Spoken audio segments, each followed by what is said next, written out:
magacaaga calaadan guuleed oo ku magacay al UK fikraddan aan isku arkay sanadkii dhaweytay ee ugu soo beertay marka waa kulli dadku boqolaal qof ayaa maalba arrin waxay yiraahdaan waa burji ma waa sixroole ma waa xoog u dhashay ma aabiis ba xoog lahaa jiray marka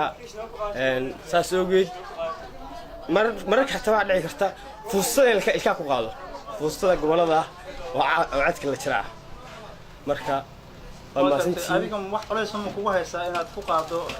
kiish badara afkaaga ma dareemayba si walba labaatanayaasha biyo ku jira xataa maraq wacda marka qisaas laga soo dirsto waayo ay da'daada ma qasana waa 23 sano jir